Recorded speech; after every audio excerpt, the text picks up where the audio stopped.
বিতর্কিত মন্তব্য করলেন তৃণমূল বিধায়ক সাবিত্রী মিত্র। এই নিয়ে শুরু হয়েছে জোর রাজনৈতিক তরজা। মালদা কলেজের প্রেক্ষাগৃহে ২১শে জুলাইয়ের প্রস্তুতি সভার মঞ্চে সাবিত্রী মিত্র বলেছেন, ইসলাম ধর্মাবলম্বীদের আরবি শেখার, কোরআন পড়ার ব্যবস্থা রয়েছে, গীতা ভাগবত পড়ানোর উদ্যোগ সেভাবে নেই। ইসলাম ধর্মাবলম্বীরা ধর্ম নিয়ে রাজনীতি করেন না, কিন্তু বিজেপি হিন্দুত্বের নামে রাজনীতি করছে। কেবলমাত্র রামের নামে ভোট চাইছে। রাম দিয়া, রাম আমাদের আরাধ্য দেবতা নয়, রাম আমাদের আরাধ্য দেবতা। যদি তোমরা জয় শ্রীরাম বলতে পারো, জয় জগন্নাথ কেন বলো না? জয় জগন্নাথ আলাদা নয়, জয় শ্রীরামও আলাদা নয়, সবই এক। একমাত্র আমার পছন্দ ইসলাম ধর্মকে নিয়ে কোনদিন কোন মুসলিম সমাজ আন্দোলন করে না।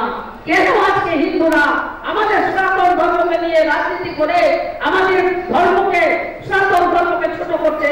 এই বিচার চার মানুষের কাছে গিয়ে মানুষের বুঝার যে আজকে বিজেপি আমাকে বলবে না আমি কবে জন্মেছি, আমি হিন্দু কিনা সার্টিফিকেট দিবে না বিজেপি। আমার বাবা মা বলবে আমি হিন্দু কিনা, আমি সনাতনী কিনা। সনাতনী সম্বন্ধে কি শিখিয়েছো?